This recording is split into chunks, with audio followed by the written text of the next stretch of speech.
Public comment on non-agenda items only. I know some individuals did complete the public comment form for an item on our agenda. They will be able to offer comments at that time that the item is brought up. But public comment is for non-agenda items only. First up, I have Mr. David Newby.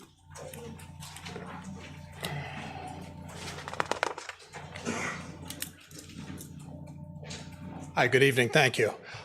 First, I like the new clock. Thank you. You're welcome. Tonight, I just want to address, I was not able to be here last week in time due to a family emergency, but I wanted to address the comments made by Claire Toomey of the Human Rights Commission regarding her comments on the city Facebook page about a certain gentleman's so-called doxing cause for violence. Fortunately, I saw that the city went ahead and addressed those comments and removed the posting, which is nice and much appreciated. However, the comments that were made on her personal page, as well as that historical context of placing them on the city webpage with that, is indicative of a lack of fairness, and to coin a term maybe of heterophobia, of sexism, and of some racism.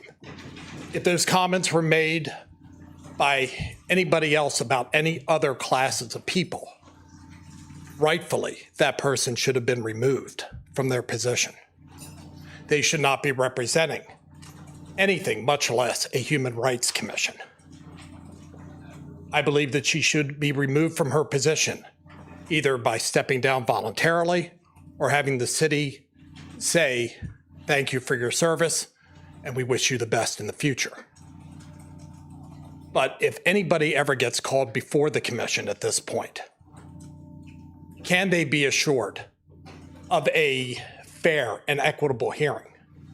Can they be assured of fair treatment and a fair resolution? Based upon the executive director's comments, I would say no. And maybe they would have grounds at some point for some kind of an appeal or any other kind of response. I would hope that the city is able to go ahead and take the right decision and request her resignation, and at the very least then wish her the best. Thank you. Thank you. Up next, we have Dominic Peffer. Yep. Good evening, everybody. This is my first time here, so I'm not sure if this had already been addressed. But speaking for pretty much all the South Central area here in New York City, residents facing crushing wastewater rate increases from the Pennsylvania American Water, effective May 27th of this year. Rate Zone 1B hikes are unsustainable, and we need you to lead the fight with the Pennsylvania Public Utility Commission for a rate reduction on our behalf. Numbers are staggering. Used to be for the first 2,000 gallons, 93 cents per 100 gallons. After that, for 2,500 gallons, that was $22.83. Now it's 75 cents for the first 100 gallons, and 2,000 gallons and on up is $2.95 per 100 gallons, plus a $15 service charge and a $15 use charge.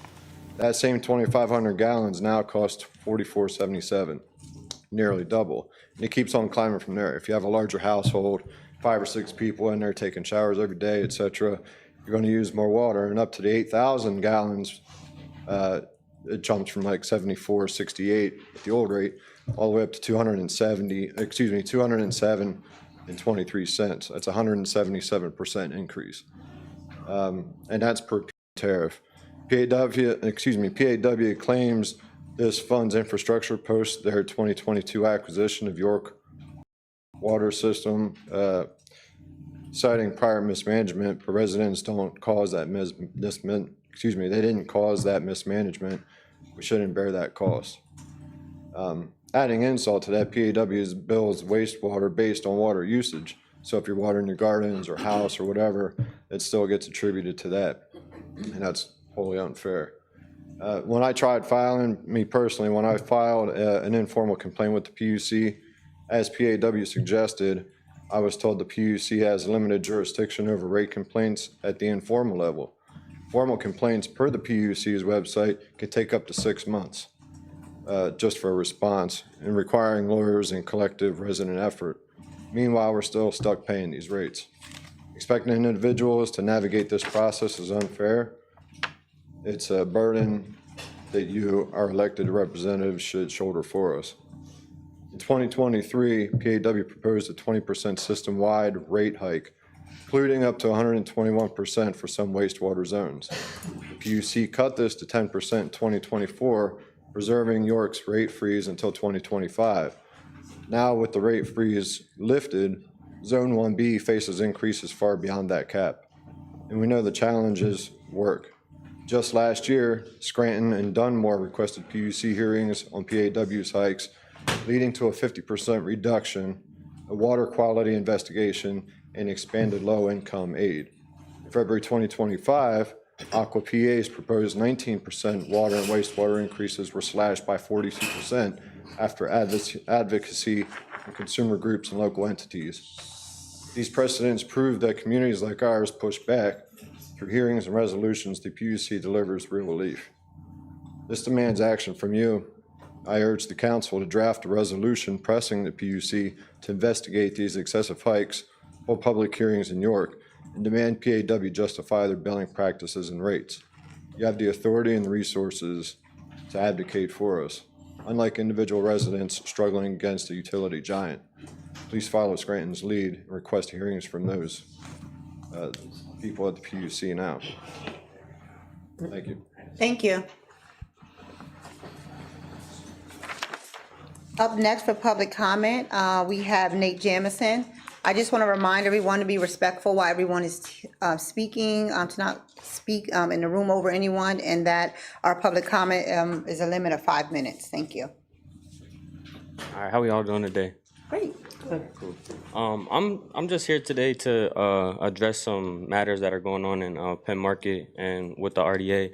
I just feel like that the RDA needs a little bit more transparency with vendors and the market in there. There's really no chain of commands in there. When the Penn Market manager took over, the market lost their liaison, so vendors really don't have a voice. And this month they had terminated my lease, and I think it was just over a personal thing between me and the manager there. And I just feel like more needs to be done. Like, more than that just needs to be done in Penn Market. Renovations. I did extensive research, and I've seen that the city granted funds to Penn Market for the market to be funded and renovated. So that's kind of all. I just need you guys to just push up on the RDA a little bit more and get them to give the vendors a little bit more information. Now, they did give us a packet this week saying which funds they did have and where it was and all this stuff. But renovations have been scheduled for 2019, and we're in 2025, and I don't know. It's a lot going on over there. So I just feel like some matters need to be addressed over there with certain people in positions and stuff like that, abusing their power. Yeah, that's about it. I don't even need 5 minutes. Yeah, Thank you, sir. Is there any other public comment this evening regarding non-agenda items? We have 2 people. You, sir, and then him. Hello, my name is Sharif Hamid, city resident. I think I've addressed this before, of the warehouse. It looks like an atomic bomb hit there on Albemarle Street. It lost my track of the bricks are falling out on the sidewalk. Now we got children going back and forth, to school. I know I was told that owner, it's his responsibility. But this happened not this past July, but the last July. It just, like Fury Styles said, the boys in the hood, when you go to Beverly Hills, you don't see that. So no one wants to see that, and I just want to know when that could be cleaned up. That's about it. Thank you, sir. Sir. Him and then, oh.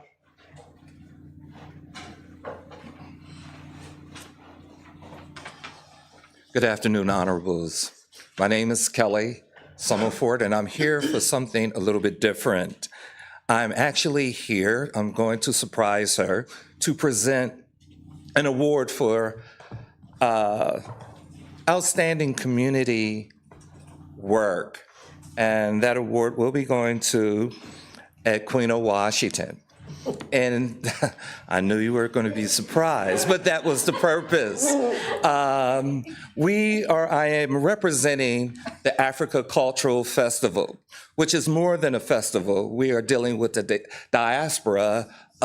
global diaspora of everywhere. And we have selected a few people because we watch.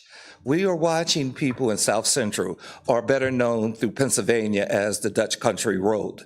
We are watching to see who our leaders are, who are doing things that are impressive, who are doing things that are going to make a difference to your community.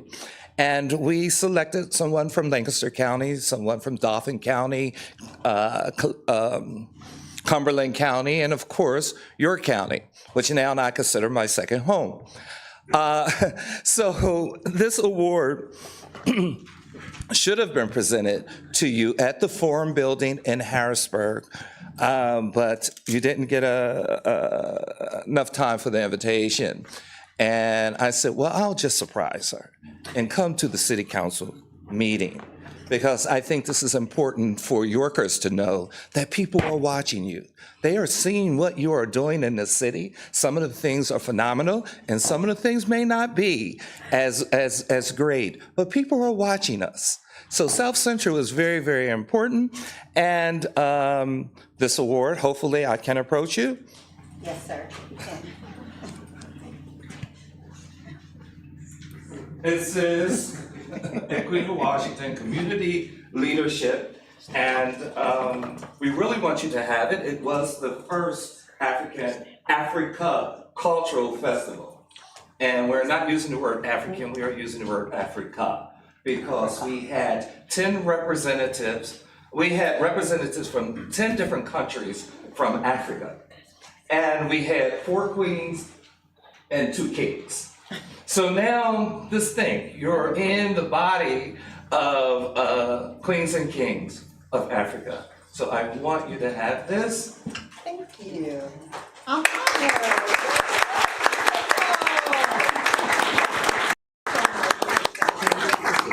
Send that to us. Yeah. You guys have to do that? Beautiful. Thank you. I'm so honored. I don't want to fall.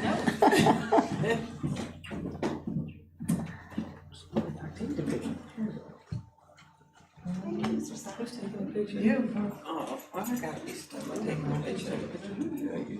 I don't even know how to work an Android. Don't come from my phone. Always trying. I don't even know. That's a shame. I got it. Please help her, because she needs it. Yeah. All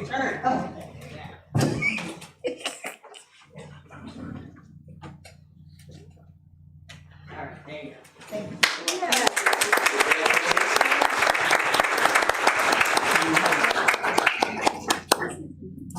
Could you say your name again for me, sir? Kelly, Kelly, Summerford, as is in Sam, UMMERFORD as in you are. All right. Oh, wow. Well, thank you so much, Mr. Summerford. I'm completely honored and caught off guard. And thank you, everyone. It's just a complete honor to serve at any capacity in our city and in our community. So thank you so much. I greatly appreciate it. Portrays William Goodrich. Yes, he does. So, you're doing a good job. Thank you. And up next for public comment, we have Mr. James Tompkins.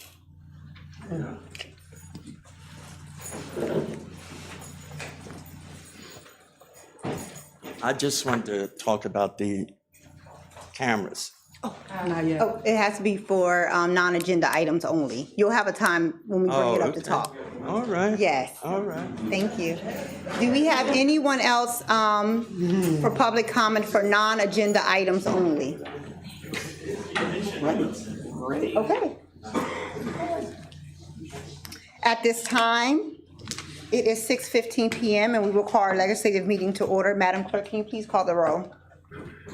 Buck, Here. John Askew, Here. Dennis, Here. Buckingham, Here. Washington. Here. And everyone that can stand, please stand for the Pledge of Allegiance. I Pledge allegiance to the flag of the United States of America and to the republic for which it stands, one nation, under God, indivisible, with liberty and justice for all. You may be seated. Check out. Thank you. At this time, we will take action on previous meeting minutes. I make a motion to approve our meeting minutes from our September 16th, 2025 legislative meeting. Second. Oh, hold on, and as well as our September 24th, 2025 committee meeting. Second. All in favor? Aye. Anyone opposed? That moves forward.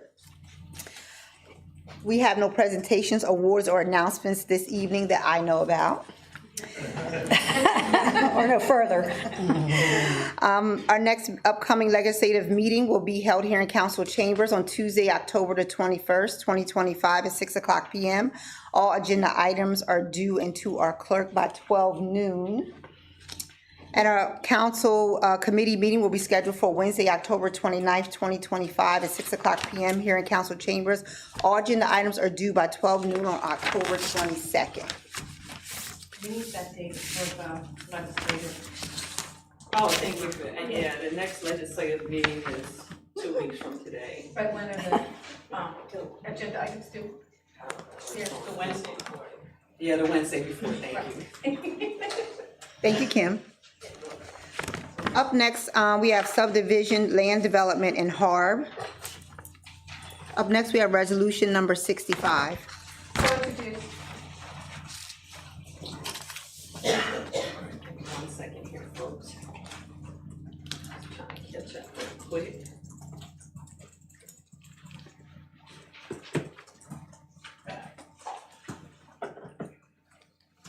All right, and that is resolution number 65, introduced by Betsy Buckingham.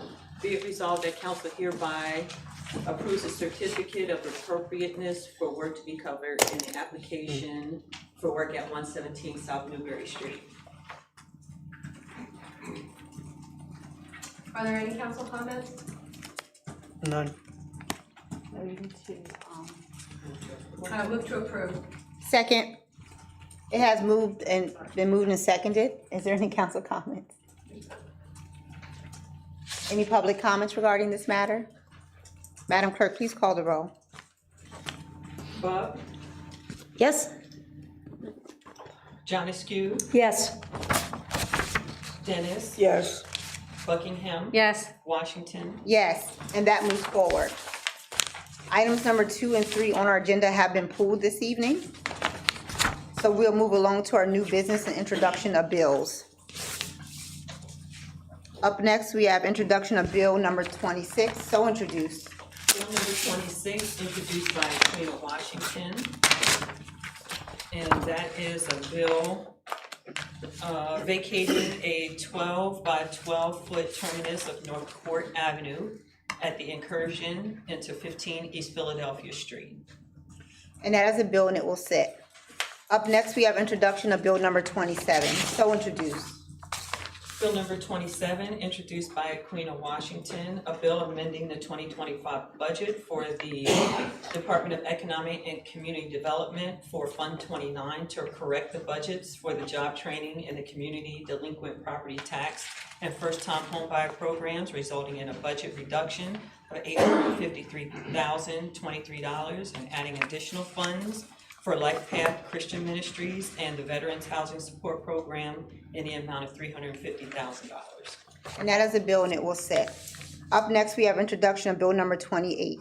So introduced. Bill number 28, introduced by Felicia Dennis, amending the 2025 budget for Public Works for Fund 29 to correct the budget for the Market Street Bridge Replacement Program, resulting in a budget increase of $48,237 and reducing the funds for Princess Street Center Program in the amount of $350,000. And that is a bill and it will sit. Up next, we have introduction of bill number 29. So introduced. Bill number 29, introduced by Queen of Washington, a bill amending the 2025 budget for the Bureau of for the Bureau of Health by appropriating additional revenue and expenditures for additional funds received from the Family Health Council of Central PA for the family planning program to provide for under-reimbursed expenses for STD testing and outreach for the grant period of July 1st, 2025 through June 30th, 2026, and a total amount of $5,882.36. And that is a bill and it will sit. Up next, we have introduction of bill number 30. So introduced. Bill number 30, introduced by Elizabeth Buck, a bill amending Article 951 Municipal Solid Waste Management Act, subsection 951.16, minimum charge and vacancy credits of the codified ordinances to provide property owners with 14 or more residential units the option to opt out of the city's designated trash collection service and allowing for the election of private trash collection plan while maintaining a minimal administrative fee. And that is a bill and it will sit. Up next, we have resolution number 66. So introduced. Resolution number 66. Is there a motion to introduce the resolution by short title? So moved. Is there a Second. Okay. All in favor, yes? Yes. And that's resolution number 67, introduced by Queen of Washington. No, I'm sorry. 66. 66. I'm sorry, everybody. I got too many papers here. I lost where I'm at. Resolution number 66, ordinance. Is that the one for the police ARPA. department? For ARPA Oh, funds, yes, yes. all right, Yes. okay, all right. And so that is a resolution introduced by Queen of Washington, whereas the city department, police department is requesting a transfer of ARPA funds for fiscal year 24 for the trauma-informed care and GVI Incredible Messenger programs to cover personnel expenses in the amount of $165,532. Move to approve. Second. It has been moved and seconded. I don't know if Commissioner Muldrow or Kim have any further comments regarding this. No, in general, this is just a cleanup of the budget, shifting funds that were already budgeted out of other contractual services over to salaries and FICA for the positions we were able to hire at the very end of 2024. And we weren't able to adjust the budget before it was approved. So this is just cleaning it up because we've been paying them out of that account. Now we need to shift over the budget so it balances it out. Thank you. Is there any council comment regarding this? No. Any public comment? Madam Clerk, please call the roll. You got. Oh, I'm sorry, sir. You can come up to the microphone. It was about a previous item, you have number 4, first bill for 15 East Philadelphia. Oh, there's no public comment. That was just an introduction of a bill. Could I approach the podium and ask a question? There's no public comment regarding that. If you wait, we can have, talk with you afterwards. Okay. Thank you. Is there any other public comment regarding this item? None. Madam Clerk, please call the roll. Bub, Yes. John Askew, Yes. Dennis, Yes. Buckingham. Yes. Washington. Yes, and that moves forward. Up next, we have resolution number 67. So introduced. Resolution number 67, introduced by Betsy Buckingham, whereas the County of York and the city are undertaking a project to address the digital divide for the residents of the city of York, and whereas the city has contributed ARPA funds for the county's Wi-Fi expansion program, and whereas the county requires the the placement of access points on city's infrastructure, and whereas the city and county have memorialized their respective obligations, now therefore be it resolved that council hereby authorizes the execution of a memorandum of understanding between the city and the county for said Wi-Fi infrastructure. Move to approve. Second. It has been moved and seconded. Is there any council comment regarding this matter? None. Any public comment? Madam Clerk, please call the roll. Bub, Yes. John Askew, Yes. Dennis. Yes. Buckingham. Yes. Washington. Yes, and that moves forward. Up next, we have resolution number 68, so introduced.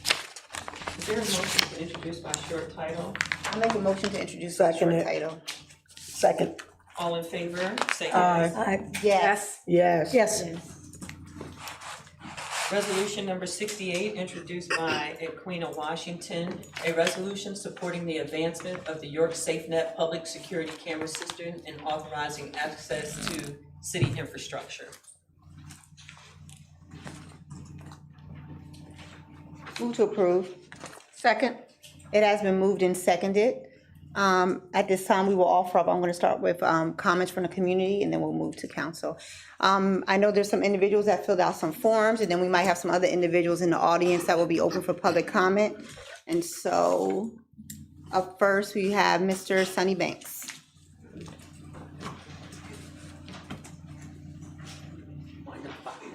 Hello. I want to remind everyone, there's 5 minutes for comment. Thank you. My name is Sonny Banks, citizen of York City. And I just want to say from my statement about the cameras that you can find millions of dollars for cameras to watch the poor, but you can't find $500,000 to open a youth center. To change lives, you can provide millions for surveillance overnight with programs that feed homeless people, house employment, and youth. You know, they beg for funds. This is where truly about safety. The investment would be in people, not policing. Every camera you install could have been a counselor.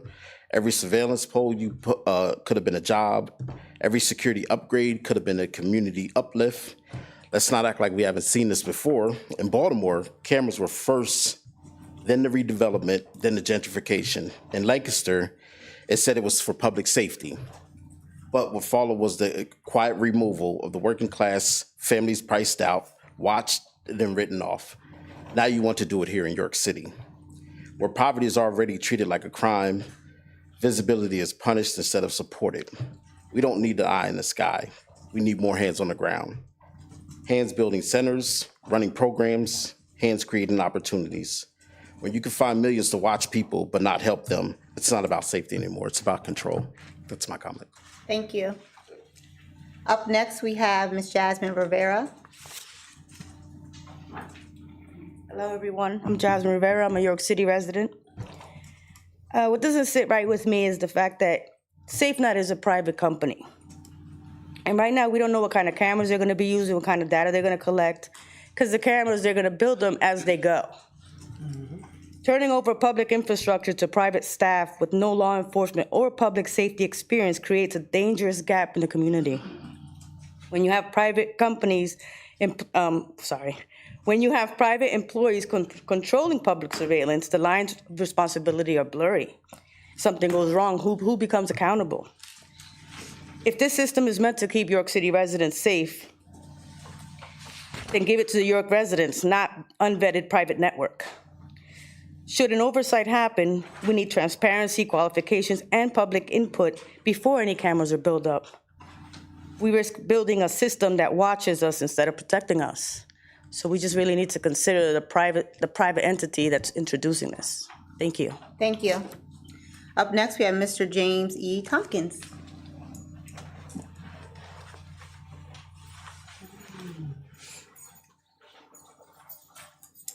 Has anybody up here researched any of this yet? Like the cameras, as far as who's gonna be looking at them, all that? Or is that just hearsay? Just wondering. Is there any paperwork on it? Like, was there? Yeah, well, I just wondered, how do you know if you don't ask? I'm just saying. How can you have a public opinion when you didn't see what they did? And it wasn't public. I don't know. That's why I can't give an opinion like her, because I didn't see any of that. But overall, I've been a victim of violent crime in New York. Elspeth knows that. A lot of people do. And I've had friends who've been raped in New York and couldn't get anything on video or they would have had their rapist. I was mugged, strong-arm robbed for a cell phone. Lost part of my left foot in that. 7 years later, it wore out my right hip, lost that. All from victim violent crime. But I'm not a victim. Survivor, but still, if I had been able to ID the 6 people, it had made it a lot easier for the police, and I may have had closure then. Yeah. You get a little tired of people who've never been through violent crime or been through anything somebody else has, but then they want to tell everybody else what they should feel and think after they become handicapped for life. It's no different than a mother who loses her kid on the street shot by another one. I don't know why they wouldn't want a video to prove who it was. I don't get this. I really don't get that. I get the angles, but when is it going to be about the good people not, when is it going to be about decent people, protecting them? I don't trust another company I understand what she was saying. I don't trust that either. Years ago, they talked about this in the city, and the police could get involved. So I don't know what the hell the rules are now because we've never been presented them. Thank you, You sir. have an opinion as a citizen paying taxes and your salaries is without. Thank you, sir. Is there any other public comment this evening regarding this matter? Yes, ma'am.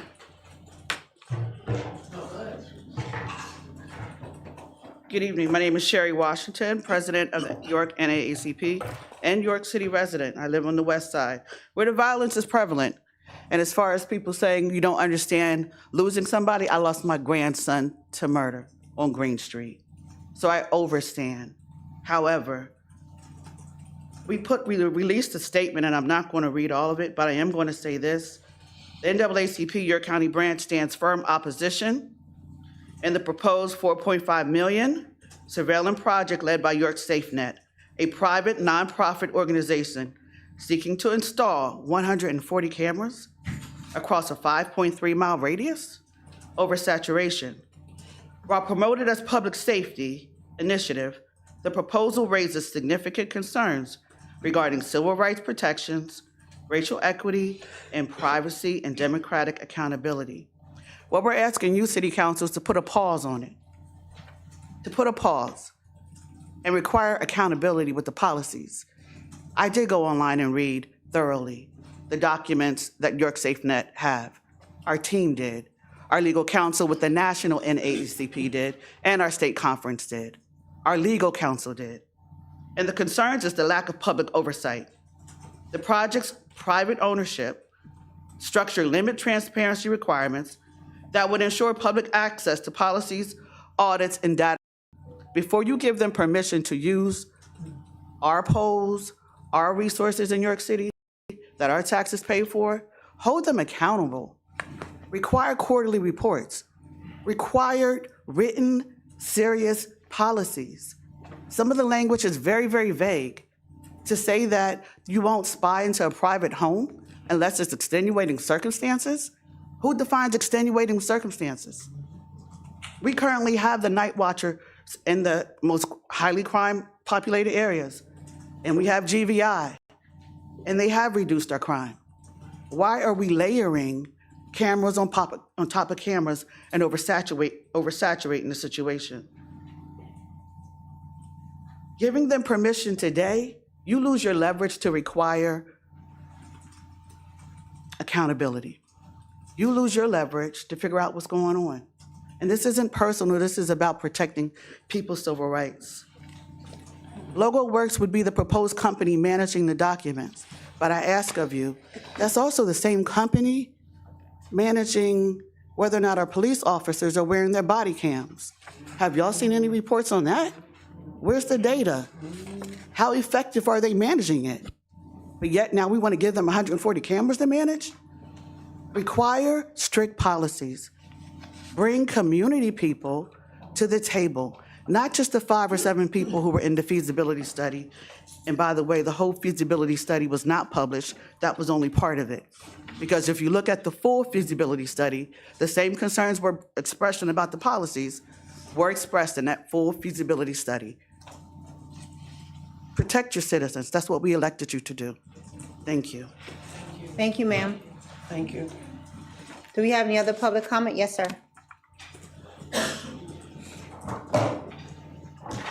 How y'all doing? My name is Brian. I go by Gito G's. I'm also a community member. And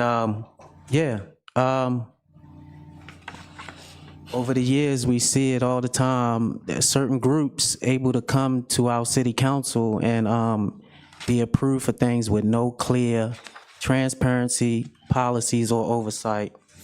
I think that should have been stopped. But and also many groups and organizations come in our community claiming to help, but too often they walk away with private gain, leaving us with little transparency and even less accountability from the very systems that are supposed to protect us. And tonight, this $4.5 million project with the cameras feel like one of those things. And just like everybody's saying, before the city approves the surveillance system, I think it's important to remember the histories in York.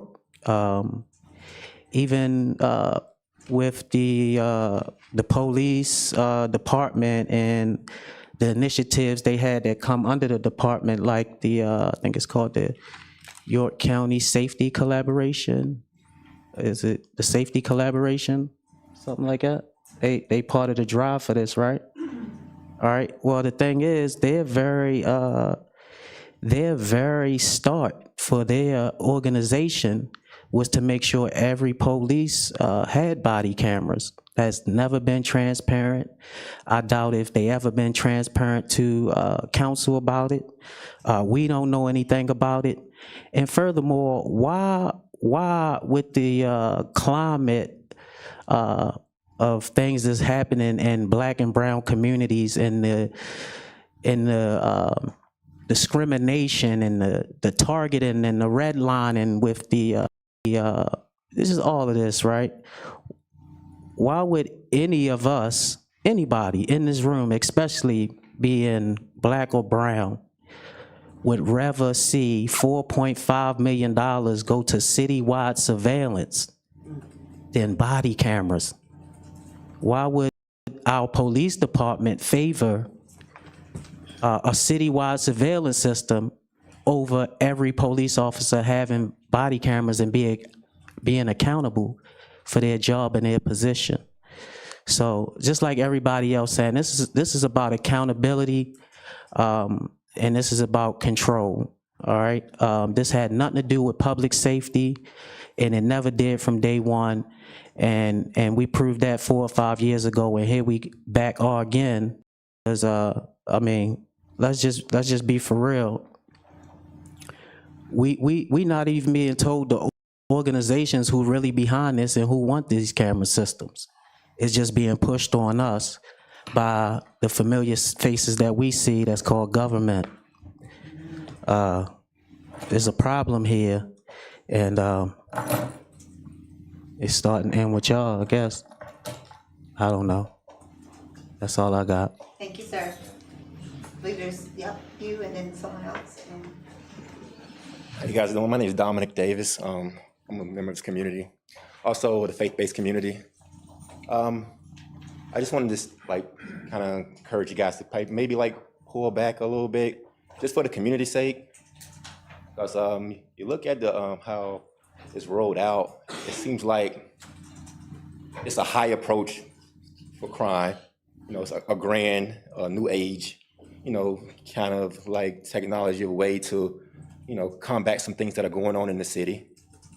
Yeah, but a lot of things that are going on in the city, is dealing with youth, a lot of young guys. are like some of like the high profile things that are happening here in the city. And with the cameras, I was thinking about the whole situation of the density of people. Like, are you sure that's how many cameras you guys are gonna need? Are you transparent about what you're covering and what information you're trying to get out of what you're covering? Because if you look on with cameras, things today, they have like CCTV, and a lot of like cities, a lot of theirs, what they use cameras for became just entertainment. A lot of like just, I would say just, well, just skip that part. I would just like to say they kind of like, when you get like CCTV, like you see a lot of events that are happening in people's city and they just going viral, and it's not really giving any peace to the community, what I'm trying to say. It's not offering peace, it's just opportunity to look back at things that are happening. But if you look at what's really happening in the city, you see a lot of young individuals, a lot of young men are in gun violence. And you look at the city and you're actually like, okay, where's the research on that? Like, okay, how much money has been invested in like giving the community like information about like why is that happening? Where are the guns coming from? I think that would be a better approach, because I remember the city did a arrest report, and it cost them millions of dollars, and it was able to transform the city, get businesses going. And I was thinking about taking some of that money and approaching like the youth like that. If you see where the violence is happening with these kids like 21, 17, 19, 25, maybe take some of that money and invest it in going a little bit under the age of like, youth where's under 10 years old and 15 years old, and invest some of that money in programs that would benefit them. So I would just encourage you guys maybe to pull back and like be more transparent with the community and hear more of like what we feel like is appropriate for the situation. Because I've seen like a lot of individuals are like maybe scared of like privacy being, but I think making each other feel more comfortable about it is a better approach. Thank you, sir.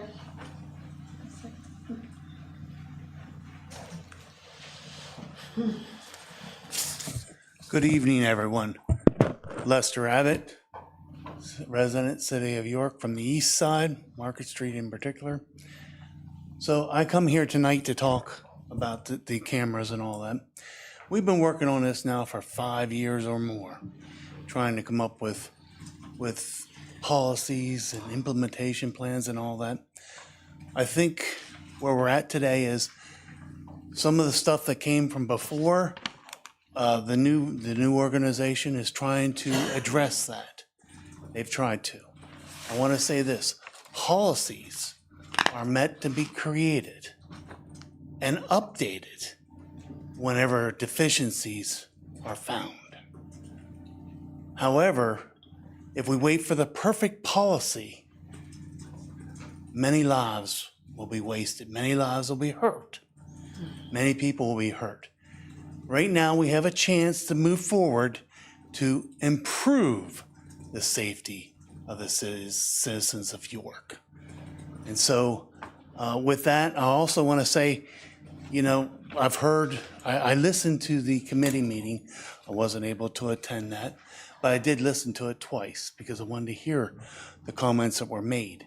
So there will always be new technologies. 5 years ago, AI was just a figment on the cloud. Okay? And 5 more years, there'll be something else out there. And so we shouldn't just wait for technologies. What we should do is move forward and improve, by the use of cameras, the safety of the citizens of York. My only concern, my only regret is when I looked at the map placement of those cameras, we could use a few more of them on the east side. Because it seems like it's a little lopsided there on the west side, but we could use a few more out on the east side and all that. So I urge the council to approve this next step. Thank you, sir. Yes, ma'am. Oh, excuse me. Oh, She was so up. sorry. Thank you. Here you go, ma'am.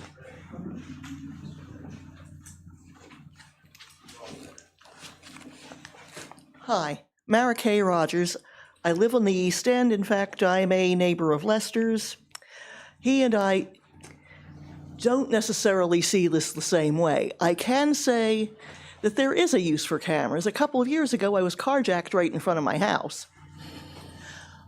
At that time, the police were talking about people, especially seniors, which I am, applying for cameras to be put in their homes with internet connections.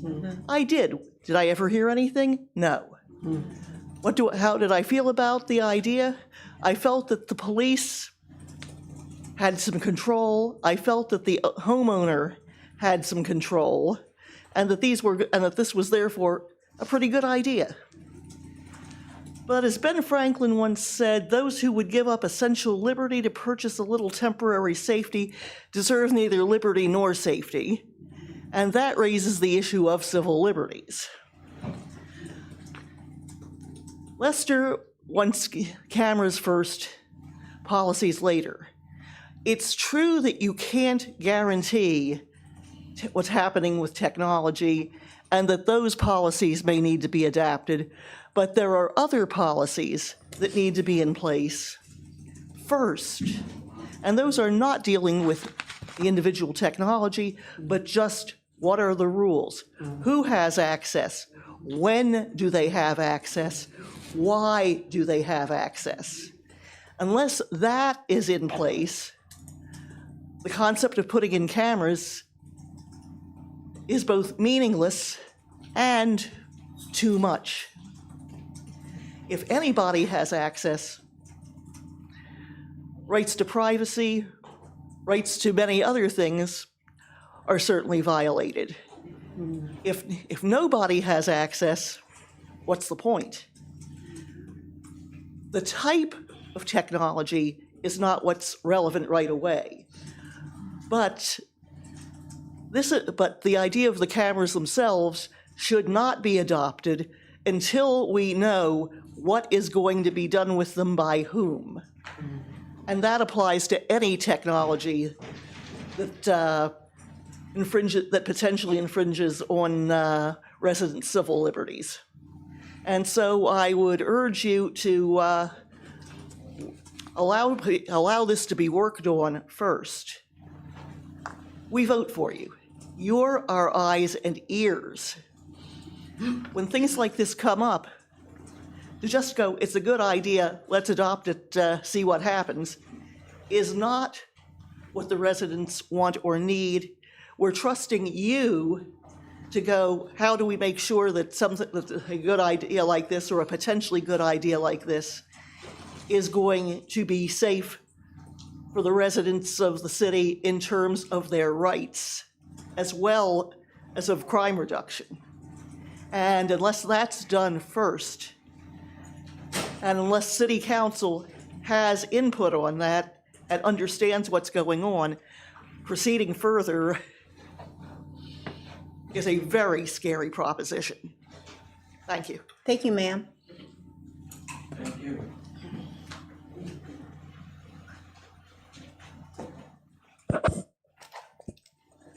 Hello, my name is Melanie. I'm a York City resident. I live on the west side. I like to joke I live 1 block away from the dangerous block. Melanie, what's your last name? Yan, Y-A-N. I think this is a matter that everybody here wants to make York City safe. Everybody here is concerned with the amount of crime, and everybody here wants to live in a safe city.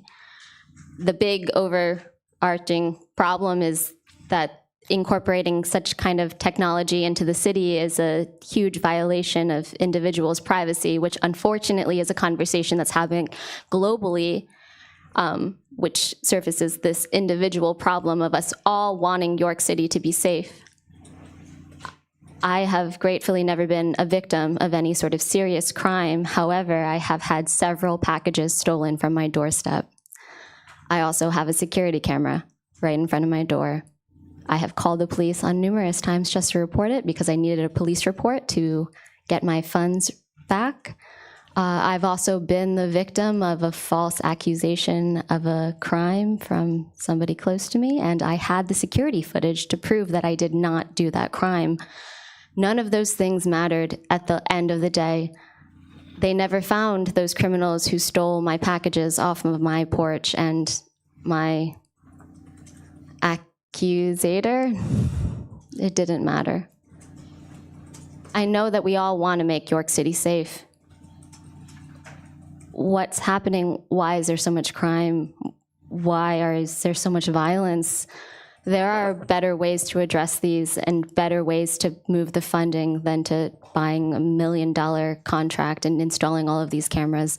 We do have cameras. If they're working, that's great.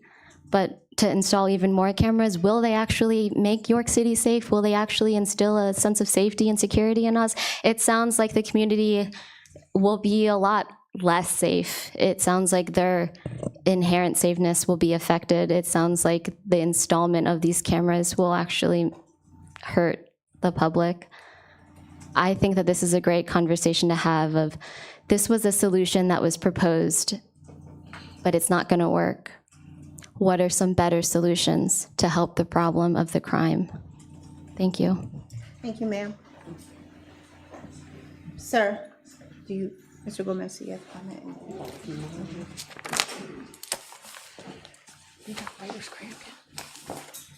Writer's cramp. Manuel Gomez, still a city resident. Always, always, always a privilege to be here, and I mean it. To my dear friend Lester, I consider you a friend. You know how far back I go, Lester.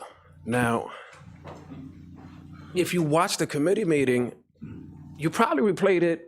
How many times did Lester say he replayed it, Madam Chair? Maybe 3, 4, 5 times. Could have accomplished that in 4 minutes because there was no commentary offered from council. I was the only one who spoke in any direction on the matter itself. That shocked me. Quite literally shocked me. I was taken aback. I won't compare traumas tonight. I'll simply say I share in the concern for the city and also want to see it be a safe place. I do not bear any animus towards anybody that's on either side of this proposal, especially not Aaron Anderson, somebody I have great respect for, Commissioner Muldrow, of course. Please permit me today to be somewhat contentious. Out of this contentiousness, I do believe we will arise sharper, better equipped, and more focused on what it is that we need to do and how to align ourselves to reach our common objectives. As to this point, the discussion has been disjointed. I want to focus us back upon the proposal itself and begin with some of the introductory statements made within that proposal by Logos Works partners. Either the organization is in disarray or something's up. And I stop short of calling for suspicion. Why? We mostly know each other here. I trust that their intentions are and should be very well regarded. But it's not numbered, but it should be page 2. And under where we are, the 4th bullet point, Madam Chair, reads, technology options have been studied, continues, and the appropriate technology has been selected. This brings me pause. Now, I'll quote Mr. Monroy, I believe is his last name. I only met him today. He was quoted in the dispatch. This wasn't a conversation that we had. But in the dispatch, Mr. Monroy said that any discussions regarding technology would be preliminary. Now, I'll editorialize a bit. Please forgive me, and I hope that it's appropriate, but I will take the term preliminary to mean premature. Well, if it's premature to speak of the discussion or to have a discussion with regards to the technology that they will deploy in the city, especially at such an expansive scope, then it would be premature to request a conveyance of the city infrastructure that would permit the proposal to begin with. What are we doing here? Is this an exercise in rhetoric?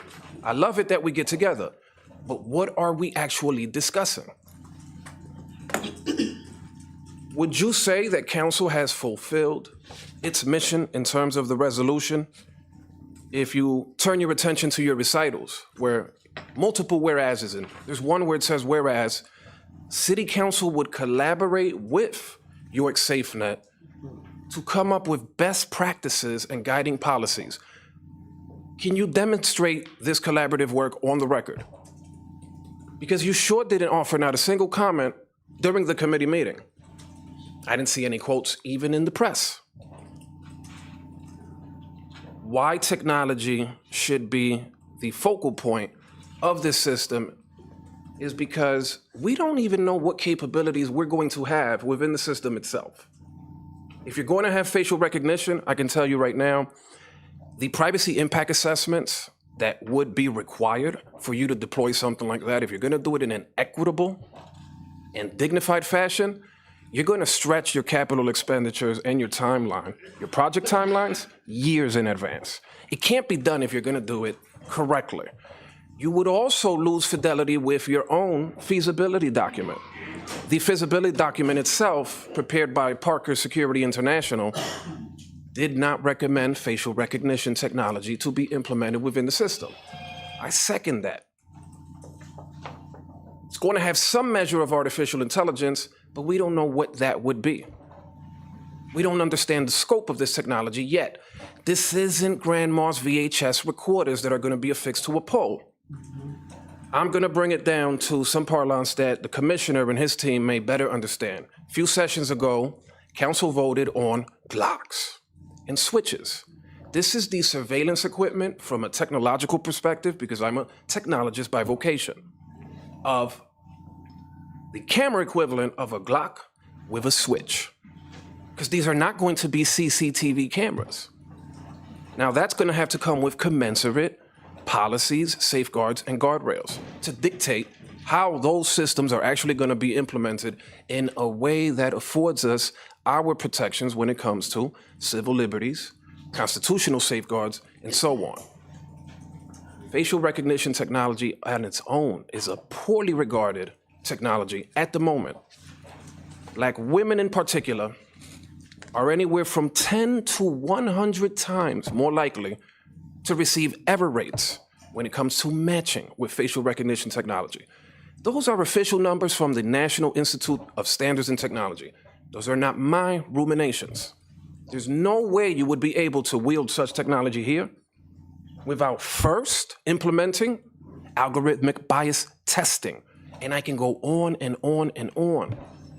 What types of technological safeguards we would need, we have no business discussing them because we don't know what it is we will be up against. It's a threat that never sleeps, but we have no idea what exactly is the nature and scope of the threat until we actually get some transparency in terms of what technology we're actually going to be looking at implementing. The policy itself is wonderful for the blockbuster VHS era. We need to bring it into the Netflix era. It is obsolete before we even arrive at the point of installation and implementation. To the point that, quite honestly, it's almost vexing. If it wasn't for the fact that I'm familiar with the folks behind this initiative, I would have long ago sounded the suspicions and said something's up. I would have called it a Trojan horse. Particularly when the police department itself, Mr. Abbott, selected the locations for the camera placements. The police department itself is on the record by way of Commissioner Muldrow saying that they've been begging for this system to be implemented. It's quite obvious.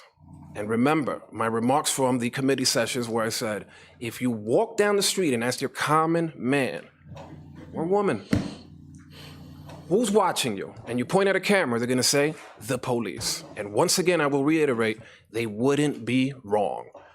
Some may say that it's good that there's some sort of a gap between who's running the system and the police being on this side of the equation.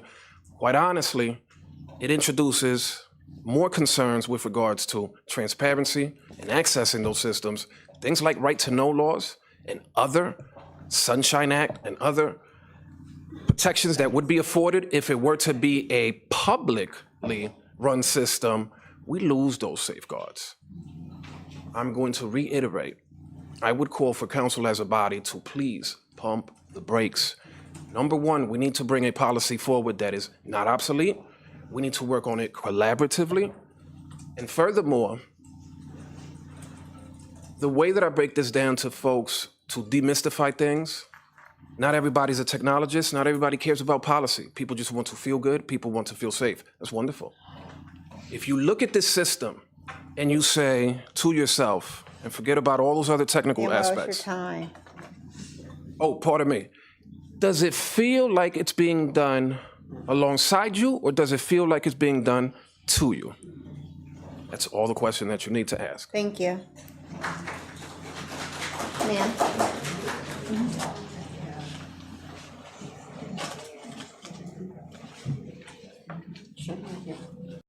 Good evening. My name is Dr. Natasha Kara. I'm a city resident. Say the name again? Dr. Natasha Kara. Natasha Kara? Oh, Natasha, okay. Haha. I'm a city resident. I became a city resident about 6 years ago. And since that time, I've been a victim of 2 crimes. One of them was pretty major. I will tell you, I am a woman of color, and I also work with children in the mental health field. Some of you know that. And so I can understand the need. There's always a need for money to be placed elsewhere, but I cannot advocate enough for these cameras. And I respect the comments on policy, and I respect the comments on technology. That's very important. But it's also important to understand that the more we open it up to others to be a part of the collaboration, the longer it takes to implement things. And that's an important thing to understand, because April 2nd, last year, I was struck by a hit and run. And I am still paying out of my pocket for that. This coming Monday, I have surgery to continue fixing things that person got free from. Had we had cameras in place, they would have been able to find that individual very easily. Sadly, we did not. And I know that sounds very selfish, but we're all talking from our selfish needs today. And I feel like I need to come up here and speak, because I strongly stand by my police department. And I strongly stand by these cameras. And I feel that I would feel safer as a city resident coming from the suburbs and choosing to move into the city, not for anything else other than wanting to reside in the city. But in 6 years, being a member of 2 crimes, one of them, fortunately, was caught by the police department. They did exceptional work in finding that individual. The other one, sadly, was not. And I'm still paying for that. And yes, I do feel that I would be much safer in the city if I had those cameras. And as far as I'm concerned, 140 isn't enough. You could double it and it still wouldn't be enough for me. You could put one outside of my house and I'd be okay, because I'm not intending to commit any crimes. And I would love for the police to be around me all the time to safeguard me. So that's my 2 cents, and, you know. Thank you. Ma'am? And then there's just some people in the back. Hi, Tina Charles, York City resident, West End of York. I agree with Ms. Aquina Washington, with Mr. Manuel Gomez. I'm just asking City Council. Sherry Washington. I'm sorry. You too, because I'm staring at you and I'm, okay. Ms. Sherry Washington, she did bring notice. So the one statement that she did speak about, where it said that it wouldn't have the need to go into private homes without exigent circumstances, but I'm just curious, what would those be? And who would be the person controlling that camera that they would decide, well, let me zoom in and look into this person's home? Who are the people who are going to be looking at this? What are their qualifications? You know, do they have security background checks, and are they qualified to be able to look into our private homes like that and invade our private lives like that for what they consider to be an extended circumstance? And will we ever even know if that happened? And if that did happen, the data that's being collected, where's it going? You know, what's the timeline that you're going to hold on to that data in case you need it for a case or an investigation, or they say it may be part of a broader investigation, but then when are you going to delete that data? And when you delete it, how are you going to delete it? These are all policies and things that are commonplace with any security systems. But that brings me also, I'm just asking City Council to please pump the brakes a minute. You know, maybe take some time and go do some town hall meetings, north, south, east, west. come to us, because not everybody can come to a city council meeting, and not everybody has internet to look at these meetings and see these recordings online, or to listen to this stuff. There is not a broad enough reach. You know, we got rid of our neighborhood associations, and we have these coordinators. I don't even know who my coordinator is. I've never met them. I don't even know how to get in touch with them. The city website isn't even caught up, but you want to install 140 cameras when we can't even get correct information on the city website. You know, we're not even up to date with that. So I'm just asking you to please go out and come to us and maybe have these city explain to people what it is you're going to do. Maybe show us an example of what this camera up on this pole is going to be able to collect for us. How is it going to protect us? But how are we also possibly going to have our civil liberties, you know, invaded a little bit? Just make it easier and maybe break it down. You know, someone told me once, a school teacher said, you have to break things down to a 5th grade level for everyone. And sometimes you need to do that. I mean, I'm even sitting in here and I'm hearing a lot that a lot of people would not understand our everyday people.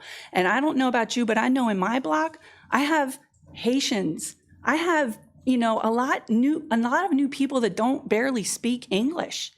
You know, so how are they having a say in this or having an understanding of what's going on? Because a lot of these people came from countries where they were over-surveilled. You know, so how are we saying that to them, like this is about to happen here? I just want you to take those things into consideration, and please just take a pause and, you know, just pause. That's all we're asking. Thank you. Thank you, ma'am. We have some comments in the back. Yes, sir, and then you, ma'am.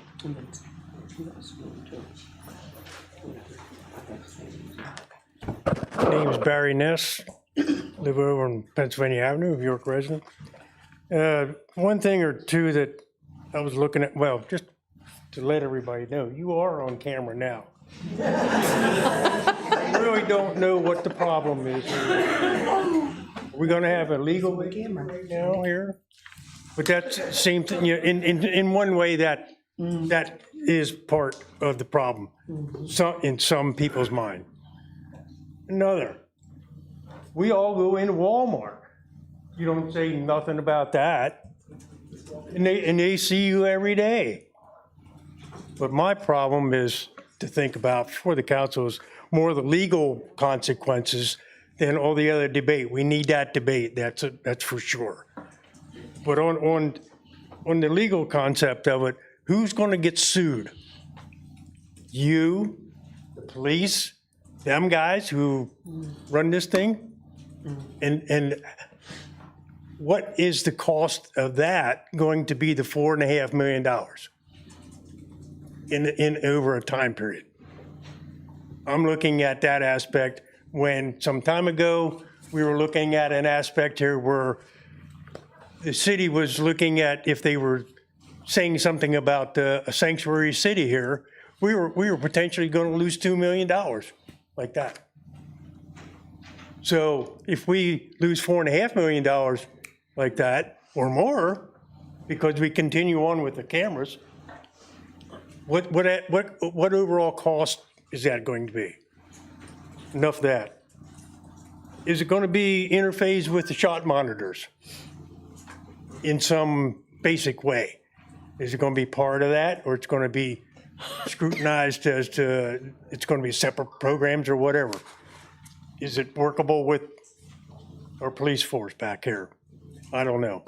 That might be an aspect they can help you with. But that's about all I got to say. It's just keep debating. It's a smart move right now. Thank you. Thank you, sir. Ma'am, and then.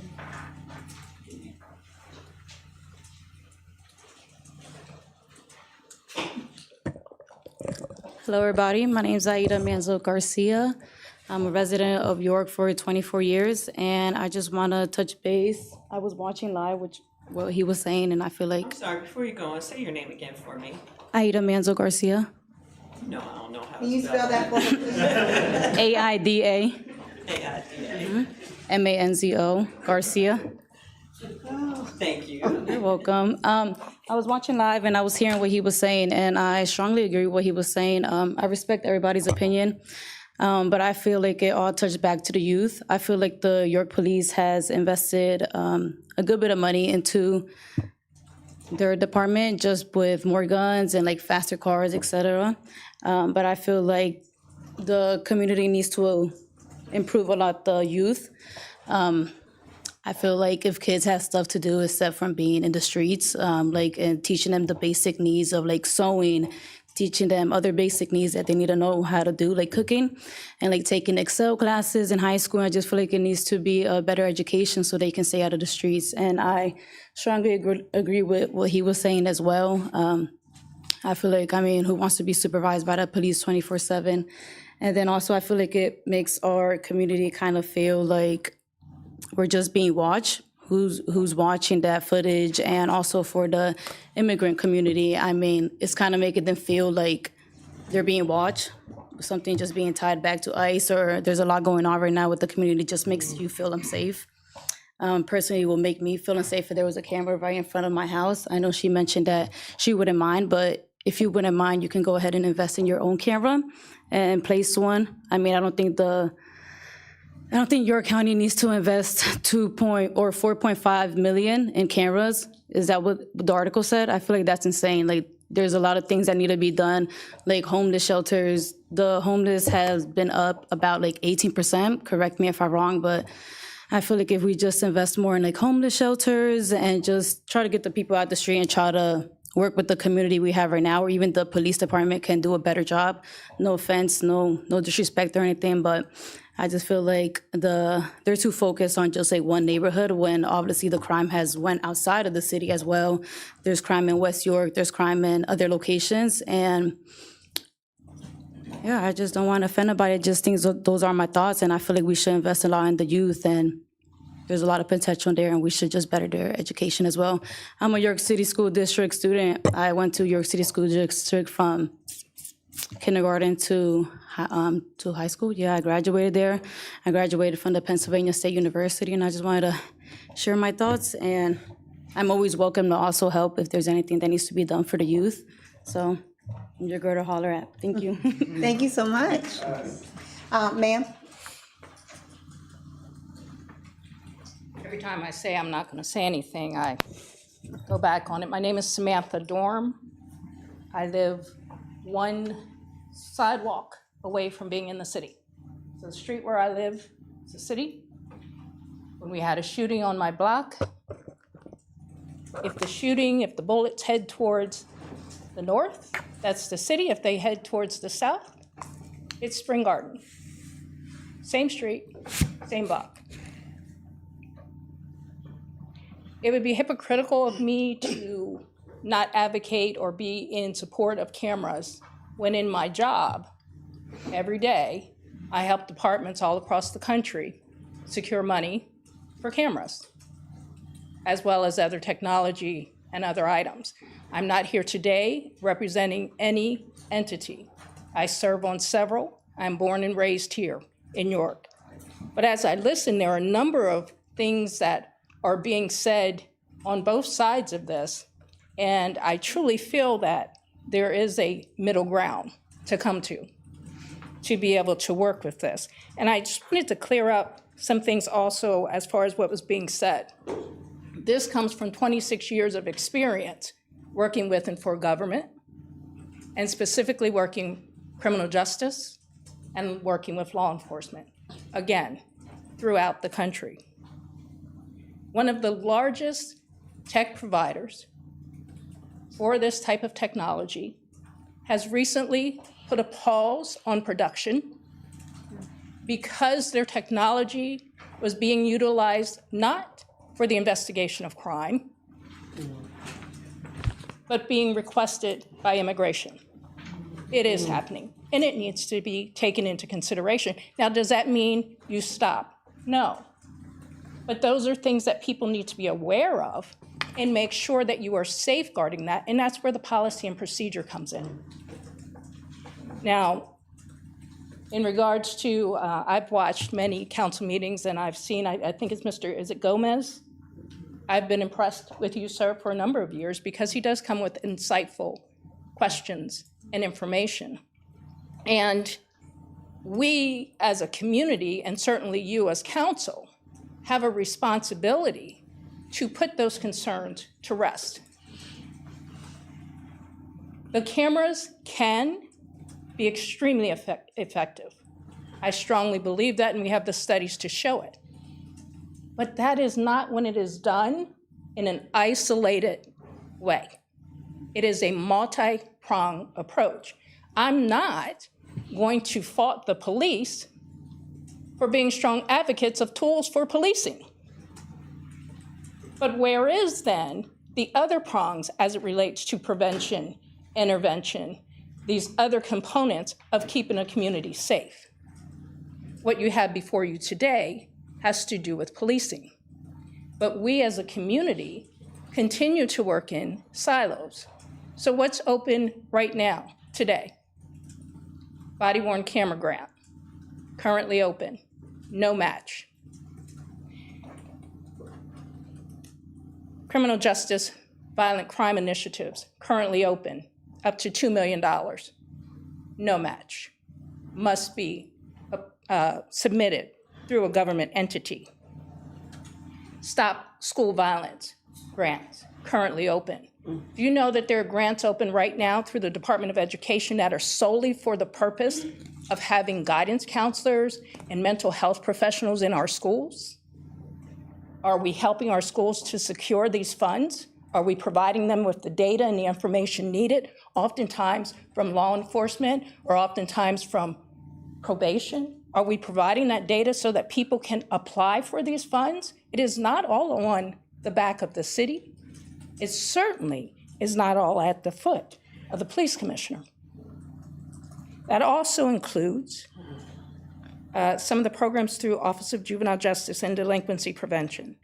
So I do want to say that, I want people to understand with the technology, what a camera can do versus what the operators can see or manipulate are governed under your policies and procedures.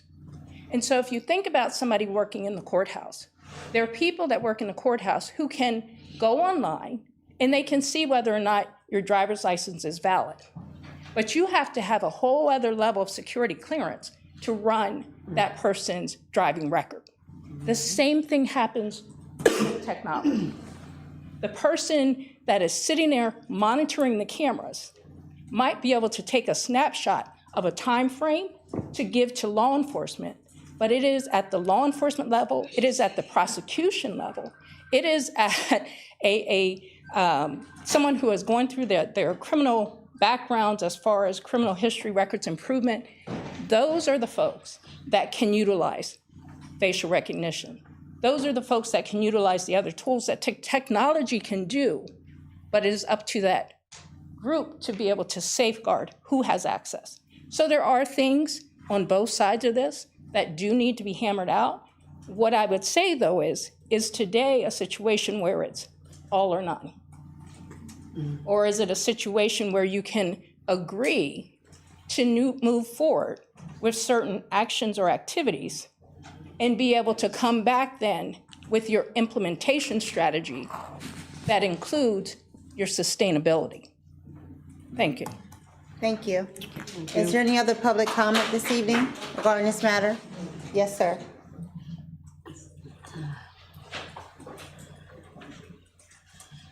My name's Tom Caltagirone. Say the last name again, Tom. Caltagirone. Can you spell your last name? Caltagirone. N as in Nancy, E as in Edward. I'm not a resident of York City, but I was born and raised here. I'm the president and CEO of a company, a local company, a biotechnology company.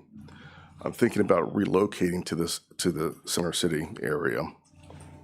We develop antibodies for diagnostics and therapeutics, for pharma and other biotech companies, and even for the government as well. We're a small company. I have several employees. We do have an internship and master's co-op program, and it's a reputable program where we train up-and-coming scientists in the field of molecular biology and across the country and even overseas. There are some here on visas, and they get training in terms of their bachelor's degrees, master's, and PhDs. Because some of them are from overseas on visas, they don't have a vehicle, they don't have a license. And so they would be walking to, the idea is to walk to Center City for Central Market and other amenities within the city. And as a business owner, I'm concerned about two things for my employees and our interns in our training lab. Well, as a business owner, I'm concerned about taxes. Moving to the city of York, that's going to be an issue compared to where we're located right now in Jacobus, and also safety for my employees and interns. And so if they're walking down the street, I prefer to have cameras. I understand all these issues about privacy and control. I don't understand control. Give me an example of control. The privacy thing, as the gentleman earlier mentioned about Walmart, and we're on camera right now, if we had every police officer at every corner with a camera, that might be an issue. It's a government-sanctioned recording, but if it was private citizens, I don't think it would be an issue to most in this room. So I think more visibility, especially with the crime rate increasing in the area, is a solution. But I do agree with the process. There should be some sort of process and transparency. But as a business owner, I'm in favor for cameras. Thank you. Is there any other public comment regarding this matter? Yes, sir. And there's some people behind you that haven't had a chance to comment, so go ahead, sir. I'm Dominic Peffer. I spoke earlier. I would just like to say that we all look through our phones, constantly seeing shorts of ridiculous crimes that happen in public that were caught on cameras. We're like, how could these people not be brought in? There's the actual proof. While I agree with a lot of the control methods and who's in charge of it, whether it's government, whether it's private, etc., either way, there's got to be some safeguards and there's got to be some oversight to it. So, I mean, I've done work for government, so I've seen a lot of things that people are like, oh, that doesn't happen, but it does. Same thing with private firms. So as long as there's some oversight to it, one way or the other, I would really like the idea of cameras. Because, I mean, you know, I live right in the middle of the city. There's some questionable goings on there regularly, you know, and I'm always like, where's the cops? It'd be nice to have someone around. Same thing with walking around. When my kids are walking down the street to go down to, you know, a block away to the corner store, I worry about it, even though it's only a block away. I lived in West York, now I live right in the middle. So I would like to advocate for cameras, but with due diligence to safety measures and, like a lot of other people spoken about, the oversight of who's in charge, what data they're collecting, how it's being used, etc. And like my man over here with the technology, I'm the same way. I'm very into technology. I went for computer science in college. So I know the capabilities, and there's a lot of back doors to pulling information out of those under people's noses. So a lot of people also questioned you guys on the council as to your due diligence. Have you guys followed up with things? Have you answered some questions? Have you, you know, investigated the, you know, the methods and things that the private company is going to be performing? But you guys haven't really spoken to it. It's just everybody else keeps speaking. So that's all I want to say. I'm an advocate for it under the right circumstances, and I yield my time if you guys want to respond to these guys about their questions to you. Thank you, sir. Some comments in the back.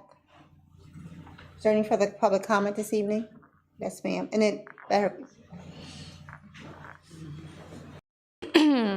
Okay. Hello, everyone. My name is Denisha. So I can definitely Can you understand. give us your last name? Rivera, Denisha Rivera. Thank you. Okay, so I can definitely understand both sides, but I just feel like 4.5 million in 3 years, 4 years, I'm not sure. That's insane to make these police officers' job easier. I'm sorry. No shade, do your job. You know, I feel like they should just put their focus towards other things. I have been pulled over for silly reasons, such as like tints on my windows, not having my headlights turned on while it's raining. Of course, I would want to be protected by the police, but that's, like I said, that's their job. I have cameras outside of my house because I bought them. I advise everyone to do the same.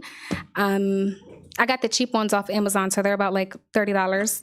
I went to York City School District growing up, and I currently work at West York. When I say these kids, I also work in a complex classroom. These kids need help. They need help. I don't have no kids, but we need shelters. These people have no homes. It's insane. I just feel like 4.5 million for helping police officers do their job is insane, and I cannot agree with that. Thank you, ma'am. Thank you. Is there any further comment regarding this matter this evening? Yes, sir. Oh, yes, sir. I just want to add, because I think what's happening is one side is talking safety and another side wants safety. We want safety. We don't feel comfortable being next door to a killer. We don't feel safe, all right? But I think what some people was missing is that some people are talking about accountability. I'm a tech guy too. I have a company called Wave Crave Promotions. We build all types of online business tools. I came to the council before to speak about something called Placer AI. And this is where we at today. A group, a nonprofit came to council and they talked about Placer AI. They under-talked it, right? And let me just give you an example. Placer AI can totally gentrify York City in 2 years, or it can stamp out poverty in 5. Council knew nothing about that technology, but it's approved that somebody's recording our data with that technology right now. So it's people that's talking about accountability, not that we don't want safety. It's that we want to hold certain people accountable who are only in the business of taking advantage of us. And this has been happening for years and years and years. So all the people you hear coming up here, nobody's saying they don't want safety. I just want that to be known. We saying that certain organizations and certain groups get to come in this room and it's approved with no oversight, with no clear transparency, none of that. All right. So that's just what I want to say. I just want to add that a lot of people, nobody's against safety. We against being taken advantage of because we just not stupid. Thank you. Thank you, sir. Is there any other last public comment?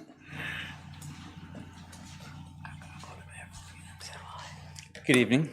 My name is Otto Monroy. I serve as president of Logos Works. Just had a couple quick things I wanted to offer for the purpose of the discussion, mostly just to clear up. I think we submitted a good bit of information about the nature of the proposal during the prior meeting, and of course that was out in front of the public to take a look at our full submission and what we put forward. A couple points just to clarify Logos Works' role in this. We are a nonprofit ourselves, so that's just want that to be, kind of transparent to all involved here. And our goal and our role, I should say, in this process has been as a consultant. So we were contracted through Better York, a group of community leaders, to take this next step forward from the first phase that was accomplished earlier. There was a couple just quick comments made about our involvement with body-worn cameras. There are a couple other things we do in the community for the benefit of various community and public safety work. And we have the role in the body-worn cameras part was really strictly as a fiscal sponsor to pass through grant dollars or fundraising dollars for that. So just wanted to make that clear. All of the ownership and execution of what was happening with those cameras was on the departments that those cameras went to. So we don't have any ongoing monitoring or involvement with those cameras. Just a quick, to sort of remind folks of our posture and the goals of the work that we did. I think accountability was at the heart of what we are trying to facilitate with this structure. We proposed a member nonprofit, which was asked for by the community leaders who hired us. And it was asked for the very purpose of heightening the accountability and transparency of the system, not in order to obscure anything or work behind the scenes. So I'll let the rest of the packet and the information that we provided stand for itself, but it is that that has been our posture towards the conversation, and we're available to counsel continue as you continue to work through this and make your decision. Thank you, sir. Commissioner Maldor, do you have some comments? Good evening, everybody. Good evening. First, I actually just want to thank everyone who came out to support on either side of this tonight, because at the end of the day, I think what happened here shows people a lot. We were able to show people what it looks like to have differing opinions, to have different goals when you walk in a room, but still be able to do it without disdain, do it without hate, do it and still love all the same people that you came in loving. With that said, I don't claim to be an expert about a lot of things. Not education, not policy, not technology, not social services, and not recreation. But when it comes to this and keeping people safe, after 27 years of sweating, standing, shedding blood for other people, all in this community, I stand on good authority and I stand on solid ground. Protecting other people is what I do. It's why God made me. And nobody can deny I've proven that I believe in doing things with this community, not to this community. And I can assure you, no matter what, me and my people are going to continue to fight to keep you safe. And we've been successful at doing it. To the point 75% reduction in violent crime says it all. And making sure it's being done transparently, responsibly, and in the right way. I've shown you that. We've shown you that. I've already bought the body cameras for all of our officers. I'm already sending people to college on scholarships. I'm already funding after-school programs to the tune of $200,000. I'm already putting mental health professionals and advocates on the street to address community trauma and pain. I'm already investing money in making relationships with events like Fall Fest and supporting sports teams and clubs and buying needy families Christmas gifts and training our young people to step into the police and public safety roles when I retire. I've been advocating for this initiative for 5 years because I know it will work, because I know it'll save lives. And trust me, I understand the concerns. The last thing I would ever sign on for is advocating for anything that targets any segment of this community, particularly my own Black and brown neighborhoods. I've said from the start, and Aaron can attest to this, do it for the whole community or not at all. And we're doing good here in York. But why miss the opportunity right now to be great? We saw what was done with the cameras in Penn Park, and we know it works. If you vote no, me and my people will keep on fighting to make sure we never see 165 shootings and 22 homicides ever again. But if you vote yes here tonight and decide to do it, I tell you it will help. And I believe in the same breath, we need to make sure we do it right. This has to just be a first step. And while it's a big one, Man, well, you know I love you. I agree with you. There should be many more to come. In the days, the weeks, the months ahead, let's work out the policy to make sure it's one we can all live with. Let's hire the right people to lead the initiative and do the work. And if you're going to be a community asset, we need you to stay transparent and keep reporting out to the people, all the people, just like this. But tonight, let's get this right for generations to come. I'm here once again begging, pleading, and promoting this. I'm pleading for every autistic child that goes missing and every elderly person with dementia like my dad who wanders off. I'm here for every business owner who barely has the money to get their doors open and every cash-strapped family who can't quite afford to put in a ring. I'm here for every church that's spending their last pennies on saving souls. I'm here so our daycares and schools can worry about investing more towards education and kids and less towards surveillance systems. I'm speaking up and fighting to make sure our kids can safely walk to school, to the park, and to the very after-school programming we speak about tonight. I'm here advocating to make sure whether you're an officer making a traffic stop, a business making a bank drop, a mother taking her baby to daycare, a group of teenagers walking home from a game, a pastor leaving a counseling session, or a great-grandmother trying to let her dog out, you can do it with a measure of peace. So in conclusion, when it comes to cameras, whether an advanced system like your Kai has, a corner store with ADT, or a row home with Ring, we know security cameras work and they help make things safer, or everybody in this room wouldn't have them. But whether you can afford them shouldn't dictate whether you deserve them. Security cameras are now responsible, reasonable part of managing foreseeable risk. Their presence makes things safer, and a safer York is good for everybody. But either way this vote goes tonight, rest assured, I'll be right here.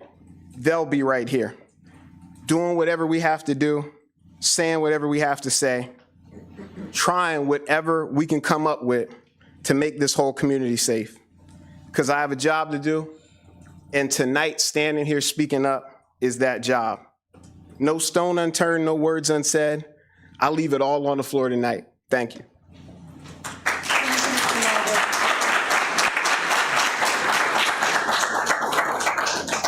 I apologize. We did forget to mention 2 recommendations. We are asking of the council that you implement and require civil rights impact review, CRIR, where before adopting future surveillance or data-driven systems, that you will conduct that review. We also are asking you to establish a public community oversight board with representatives from different organizations and residents in the community, go to the community to evaluate and monitor any future public safety technology, deployment, or proposals. That's what we're asking you of York City Council. Then we don't have to keep coming back to the table to address these concerns. Thank you. No, because I just want to add to Commissioner.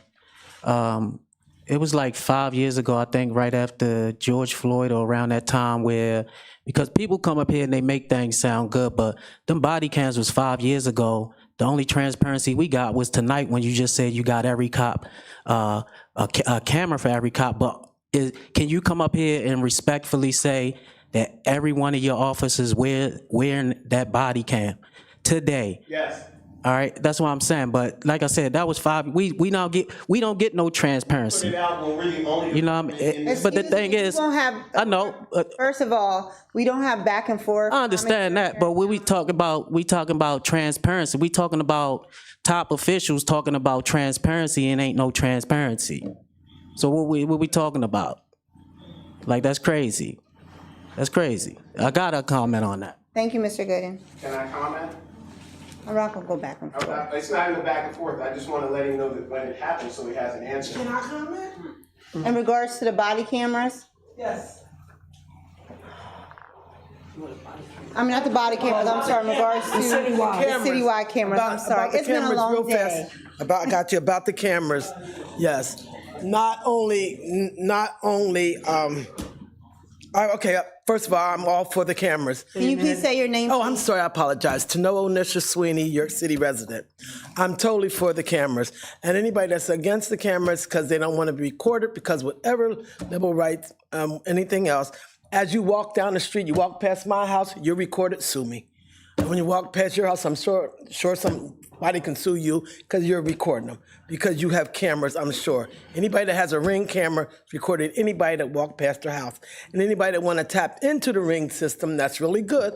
Mr. Technology Man, I'm sure you can see who's on my Ring camera if you're that good. Okay, so that's not saying that.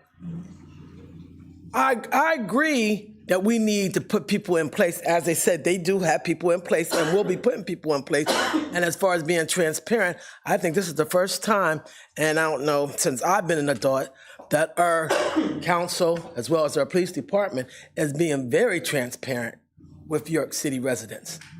I think I get more knowledge now and more information now than I ever received through York City police officers or York City Council. And totally for the camera. Thank you. They announce everything. Read the website. Matter of fact, just watch the commissioner page. You'll see everything that York City does. Thank you. At this time, do we have any council comment? I know I have a comment, and then I'll open it up. Over the past two days, I have received a number of comments on this initiative. And I'd like to take a moment to share that City Council is not here to vote based solely on personal beliefs. We are here to listen to the public, to the data, and to the evolving needs of our community. For those who may be new to this discussion, allow me to give a little background. Since 2021, the York SafeNet camera system has been on the table for discussion. Council has held multiple meetings on the initiative, including formal resolutions passed during its 2022 and 2023 legislative sessions.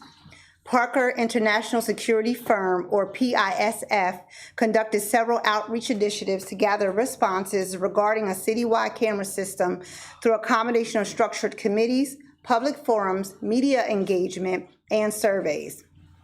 Although the number of surveys distributed was not documented, PISF reported that it received 220 completed surveys from a broad cross-section of the community, with 82.5% submitted by residents, 7.5% by business owners, 4% by non-residents who work in the city, and 37.5% by individuals who frequently visit city businesses.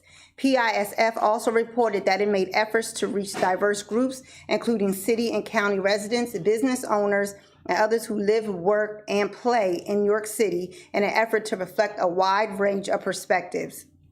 In addition to the survey, PISF stated it tracked more than 750 reactions, comments, and posts across social media platforms related to York SafeNet, and that their media outreach included 1 television appearance on a local news channel and 5 published articles in the New York Dispatch, all aimed at informing the public and encouraging dialogue. Throughout this process, one individual who consistently showed up and speaks and has continuously spoken on this issue was Mr. Manuel Gomez. His dedication to civic dialogue is commendable, and I applaud his continued engagement. At the same time, it is important to recognize that no single voice speaks for all city residents. While some opposition was expressed during public forums, survey data showed that only 10% of respondents opposed the initiative. Overall, public feedback has been limited, although I understand that does not mean our community hasn't been paying attention. I also understand that engagement takes many, many forms, and sometimes it's a pivotal moment like this that brings voices forward. Tonight's turnout to all of us is a reminder of how much all of your voices matter, and even the voices that aren't in this room matters. This is exactly the kind of participation that we all hoped for. Not just tonight, but all council meetings. And not just in the final moments before council prepares to vote, but throughout the lifespan of any initiative. This information has always been available and accessible, and I encourage everyone to continue leading in, continue asking all the important questions, and continue sharing your perspectives. Your voice is an opportunity to help shape our community. In light of tonight's comments and the additional feedback shared with me directly, I make a motion to place this item back in committee for further discussion on Council's October 29th committee meeting. Tonight's comments have been heard and acknowledged, and the motion to return this item to committee is intended to allow for deeper dialogue, and as such, no further public comment will be received tonight. The October 29th committee meeting will offer another opportunity for public engagement. However, before council votes on this motion, I would like to open the floor to my colleagues on council and to the administration for any comments or reflections that they wish to share at this moment. Yes, thank you. I would not favor putting this back in committee. I don't know what will change between now and within 3 weeks. What I do agree with is Ms. Storm's comment, and I think it's in the current resolution, that this isn't the end. It's not there's no turning back.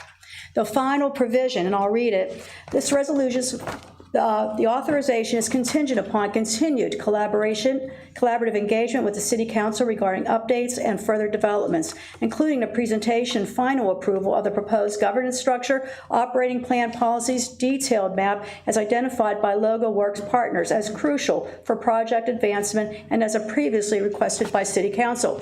This is not the end of the conversation. This is just a next step. It allows this body to begin to look for donors, because this is not a tax dollar funded program. And so it allows them to take that next step while we continue to receive your comments, your concerns. They are taken into consideration, and these policy and guidelines are further tweaked before all this is up and running. It's an ongoing dialogue, but to stop it and, 3 weeks, I don't see that anything would have changed. But we can approve this and continue. It's that middle ground that Ms. Storm mentioned, where we allow it to advance to the next step, understanding we still have some work to do to relieve, alleviate any concerns in the community. That's just where I feel right now. Thank you, Councilwoman Janescu. Any further council comment? Yes. Yes, I wanted to also reiterate, I have the same feeling that this is the beginning, and that the next steps were clearly defined in the resolution. I served on council back in March of 2023 when they came to us wanting permission to use the. Sorry, Betsy, please turn on your microphone. Thank you. Thank you. When we were approached by Logos Works about using the infrastructure, and council was really clear, and we voted unanimously. And it was not the same council, but we voted unanimously, asking them to collaborate with us by coming back to us with a governance structure, an operating plan and policies that safeguards constituents' rights, a detailed map of what the system would look like, and a completion of a feasibility study. And that is what we were presented with last week at council. So I feel like this is just, again, this is the very beginning. It's not the end. It's not an approval of the system, but it's a place to start to move forward. And I have spoken with people at Logos Works. I've looked at their board of directors. I think you want maybe more than just a board of directors, but an oversight board. My impression of speaking with the folks at Logos Works is that they're open. They're open to the conversation. They're open to change. These aren't rigid policies that they have a deadlock on. They want the community involved. But I see this as an opportunity to begin the process to move forward, to make us all feel safe. Thank you, Vice President Buckingham. I believe Councilwoman Up. Hi, thank you. So I also paid attention to all of the online feedback and appreciate all of it, because there are a lot of questions out there, and we don't want the people to be afraid of this. We don't want people to feel like this is being done to them. I believe it should be collaborative. I believe I represent the people and listening, and And I hear a lot of questions that I'm not sure this resolution answers the way it is. I did want to continue moving on with it. I do want to move on with it, but I think we do need the pause. I think victims and the police support this, and I want to give them the tools. Yes, GVI is working. Yes, we already have lots of cameras that help them. There is no cost presently to the city, but that hasn't been defined either. I'd like to learn more about that. We may have fewer police in the future, so that's why this could be a helpful thing. But we don't want it to be like ShotSpotter, which is, it was expensive, it didn't last. Let's do a little more work, get a little more input. And questions, is the evidence, will this serve as a witness? Will it replace human witnesses? In which case that can be a pro, because some people are afraid to be a witness. And so video footage can help the police solve and cases. But how did we come up to the 140? I was not on council in 2023. I am learning more about this. I appreciate all the feedback. I thought about proposing an amendment to this resolution to ask for a commitment for Logos Work and SafeNet to address the privacy and reporting concerns. I think we all want that, but I think that we can do that in committee and give us a few more weeks to gather more information, get more input, and I appreciate the idea of putting it back into committee. Thank you. Thank you, Councilwoman Bub. Councilwoman Dennis. Yes, I first would like to thank everybody for coming out, speaking up about it, especially seeing the support of our police department community. I see a lot of our clergy here tonight. I also do believe that we should put it back into committee for a couple different reasons. One, everything must be done in decency and order.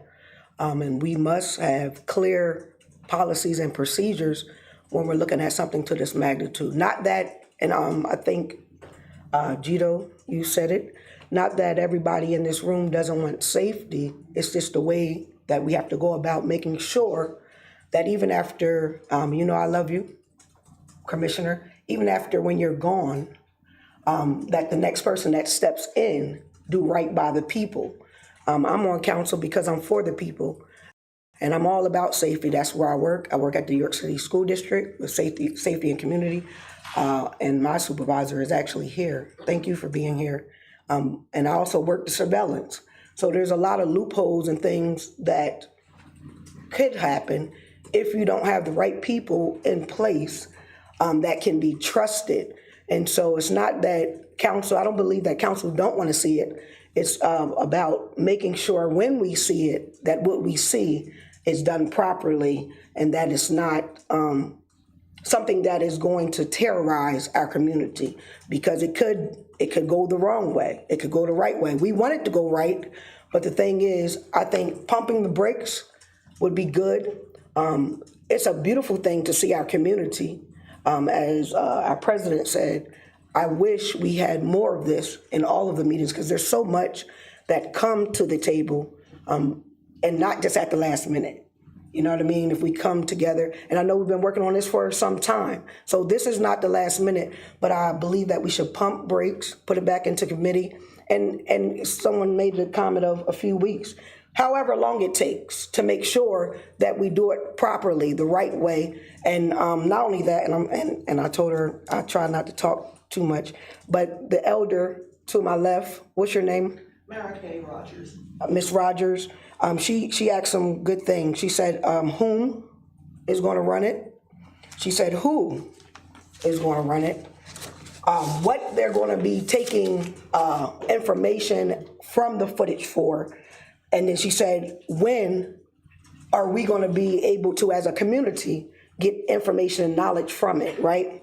And then why? And so those are good questions to make sure that just because, and no disrespect, But just because a organization comes in and they want to produce the money doesn't mean we jump on it because it sounds good, it looks good. We gotta slow down, make sure as a community police department that we all work together, right? And we've been doing that. We've been coming together as a community.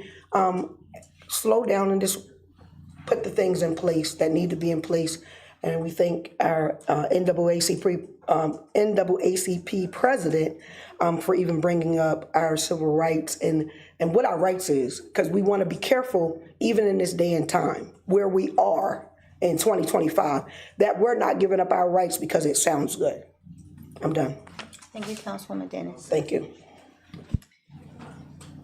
At this time, I'm sorry, excuse me, can I say something yes, as administration? I'm sorry. I just wanted to reiterate that the mention in the proposal for the 4.5 million in order to start this program for the first 3 years, none of that is planned, penciled, any of that as part of city funds contributing to that. In the long run, this gets up and going, there's yearly maintenance, maybe in the future a mayor or council decides to contribute some part of the budget to continue it because we see benefit to it, but none of this at the moment is coming out of the city funds. I just wanted to clarify that because there's a lot of talk about, oh, it could be used for other things. Now, the money where it's coming from, yes, that could as well, but I believe that the group and Mr. Anderson would be able to, and even says here, this is the first step, then they're gonna work on finding their funding that they need. I just wanted to clarify that. Thank you, Business Administrator Robertson. At this time, I make a motion to place resolution number 68 for a council committee meeting for October 29th, 2025. Second. I second that. Moved and seconded. All in favor? Aye. Aye. Anyone opposed? No. No. Any abstaining? That moves forward. It will be placed on our October 29th, 2025 York City Council Committee meeting. Up next, we have resolution number 69, so introduced. Resolution number 69, introduced by Queen of Washington, be it resolved that the city eligibility list for probationary police officers indicate the following are eligible for appointment: Gregory Mosinger, Justin Seeger, Israel Cadron Cruz, Jacob Hillner, Braden McIntyre, Nathan Raffensperger, and James Smith. Now therefore be it resolved, council hereby approves said probationary police officers. Move to. Second. It has been moved and seconded. Is there any council comment regarding this matter? No. None. Any public comment? Madam Clerk, please call the roll. Yeas, Buck, Yes. John Askew, Yes. Dennis, Yes. Buckingham, Yes. Washington. Yes, and that moves forward. At this time, we do not have a request for any future meetings. Is there any further council comment regarding any other matters? I have one. First of all, I was remiss in not thanking everyone for being here this evening, and we really do appreciate, I second President Washington's comments. We really appreciate the input and wish we had more of it more often. But why I'm here is I bumped into a constituent the other day on the sidewalk, not literally. We were talking, and she lived a few blocks from me, and she had a concern with large item pickup. So I thought, she'd been calling in, and nobody was answering her calls, returning her calls, and so, of course, yesterday morning, I go online, I'm looking at large item pickup under the resident bar on our page, yorkcity.org. Sure enough, their phone number's there. Did a little more digging with our city clerk in conversation today. After I learned from a fellow council member that you no longer call in, that you schedule it online. So, that's what I said. And I went back to the page under residents, and there was no indication of how you would do this. It was under Public Works, under environmental services, right, sorry. But now our constituents and staff, council members, anyone can find it, city residents can find it under the resident page if you go to the resident page for residents, look under refuse trash curbside collection service. Scroll down, go to schedule large item. Right under that, where you'll see, scroll down to large item service, 7 to 10 days in advance. And it's been added to that page to click here to schedule online for your pickup. So it makes a lot more sense, and I think it'll be a little bit easier. But I think all of us sort of struggle sometimes with issues like this. Again, another quality of life issue. So, yes. Adding to that, the little. You have to go to the microphone. Sorry, and while I'm up here, I'm going to take one more opportunity to apologize to NAACP President Sherry Washington and President Miss Aquina Washington. I am so sorry for that mix-up earlier. I just got is it the little mailer that you guys send out about like all the city information? It's so small, but I did see with the magnifying glass, there are also QR codes on that now for if your trash, if you missed a pickup, if they missed for yard waste and everything else. So you scan that and it actually takes you to the site where you can, instead of calling in, you can schedule. And I actually got a prompt response in my email on that for a missed yard waste pickup. So that's Thank you for Thank you. sharing that. Yes. Is there any other council comment this evening? I would like to, I want to just say something real quick. I'm sorry, I'm gonna just get this out real quick, okay, just real quick, all right. I have received a phone call just last week about someone else wanting to have a street dedication, okay? And it reminded me of when Councilwoman John Askew proposed legislation on how to regulate street naming, street dedications. During that time, it was the same time that a prominent African-American was having a street named after him. And so there was talk on social media that what she was proposing to do was a racist move. And I'm here to tell you that it absolutely was not. The regulations on doing street dedications was something that I thought of years ago. When I tell you years, I'm talking probably about 10, 15 years ago, because it's the opposite of what if we get someone in office that is a racist, okay? And they want to name the street after some violent racist person. There's nothing in place right now to regulate that. Like a mayor can just actually do that, and there's nothing that you can say. There's no application, there's no oversight from council. If there's a pedophile that, was a mayor's brother and he's just like, oh, well, he's reformed now, there's no oversight to prevent that. I mean, if you're a victim, do you want to see the person that did something to you named on a street and you have to walk by that every day? So it was for accountability and to be able to have some kind of procedures in place so that we can have that. We don't want somebody that's named after a street and here they own a whole bunch of dilapidated properties in the city and they don't pay their taxes. So right now there's nothing, no application, no background, no anything. It's just that one person, the mayor, can say, okay, I'm going to name that. So it had nothing to do with her being racist or anything like that. It was actually something that I saw, I could foresee from years ago, that it's a preventative measure so we don't have that happen sometime down the road. So I still think that it's something that should be visited. I support that council look at that somewhere down the road. But when it came up, the mayor had there was some red tape involved with naming the streets. So that was the reason that it was actually pulled. So I just wanted to get that out there because it did come up again, and I just wanted you all to just know a little background on that. Thank you, Clerk Thompson. Councilwoman Buck? Well, it's time for council to speak. I wanted to say something when she was talking about After me, or as you decide. In the artist community of York, which is a very nice, strong community, we lost a woman who did a paint night at Union Lutheran. She was a community organizer of artists. She was a supportive person and friend to many. And she sadly has passed. And there is a memorial service for her on Friday at 11 a.m. at Union Lutheran Church at 408 West Market Street. Her name is Amy Mummert.